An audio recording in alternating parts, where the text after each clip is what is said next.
Ciao from Mike's Organic Cafe. Today we're making meat sauce and ricotta cheese lasagna with few simple organic ingredients. In my opinion, this is another great post-workout way to enjoy a protein-packed meal. Ingredients to make the pasta sheets are 4 cups unbleached white baker's flour, 2 whole eggs with 2 extra egg yolks, adding another one later on, 1 cup of water and about 1 tablespoon of olive oil, butter in a frying pan ready to go on top of our lasagna baking tray, herbs, oregano and sea salt, 500 grams organic beef mince, 70% protein to 30% fat ratio, 1 tub ricotta cheese, organic tomato paste and pasta sauce, 1 cup grated cheese. I'm using combined grated cheeses, cheddar, mozzarella, etc. Use whatever you like.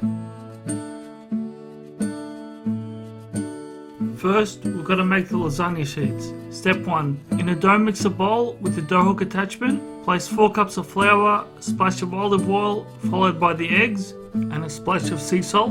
Turn it on low, and add the water bit by bit until it forms a lasagna dough. The more egg yolks you add, the more yellow the lasagna sheet will be, so I added an extra egg later on, but it made my dough too loose, but I rectified that by adding a bit more flour, so not to worry.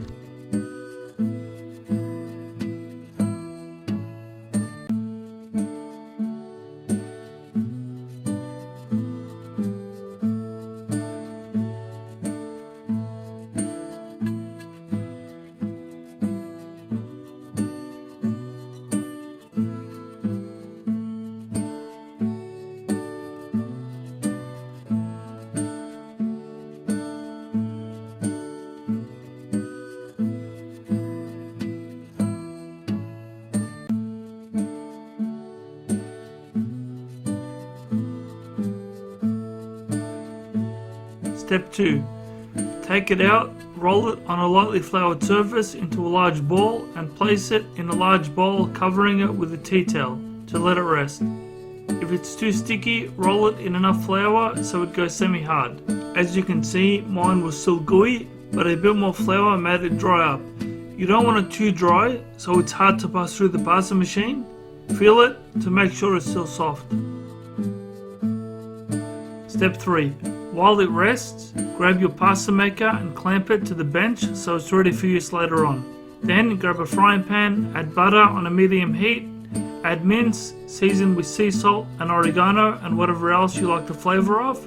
Then mash it with a wooden spoon to separate it evenly. Then add the tomato paste, followed by half the pasta sauce, and let it simmer on low heat while we make the lasagna sheets.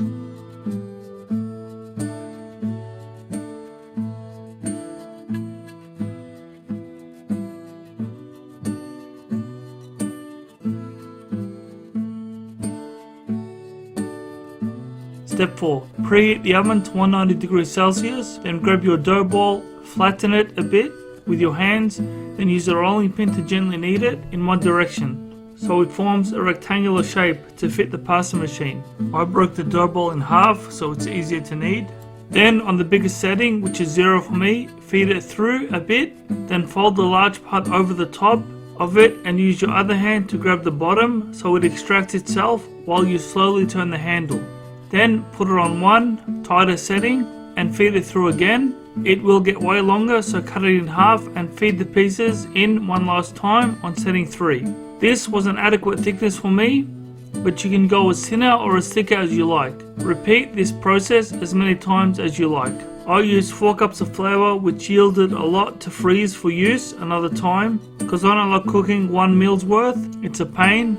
So to store it in the freezer, cut out your lasagna sheets, placing them separately on the bench. Then get a freezer bag. Supermarket ones are less than $1. Place a bag, then a lasagna sheet, then another bag, sheet, and so on. So they're easy to remove once frozen, and they don't take much time to thaw.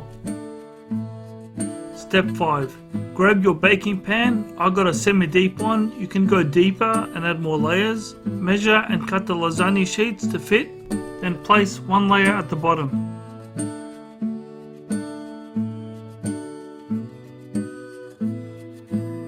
Step 6. Now check on the meat. It still looks wet, but once you give it a mix with the wooden spoon, it should absorb the rest of the sauce. Then turn the heat off and add the ricotta, mixing it in well. At first I thought 500 grams of meat wasn't enough to fit the lasagna tray, but after I added the ricotta it doubled in size. So good.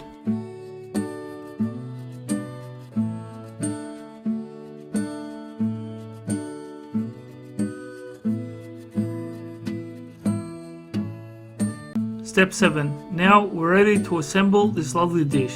On top of the first sheet, place the meat mix. In the center, then use a spoon to spread it out all over the sides. Then add a second lasagna sheet, then meat, then sheet, and repeat until you have no more meat filling left.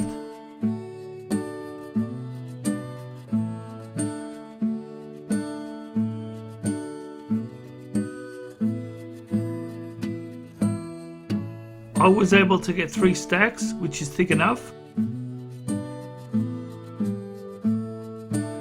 Step 8. Grab the remaining pasta sauce, pour it in a coffee pot, add a tablespoon of white baker's flour, stir it so it's mixed in, then keep stirring over a low to medium heat until it starts to bubble and get thick.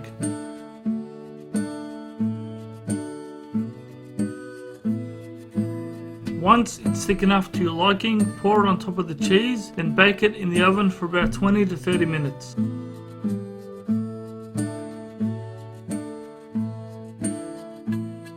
Remove from the oven and serve the delicious lasagna. It smells so good. You can enjoy post-workout or after a long fast. Enjoy and be seeing you.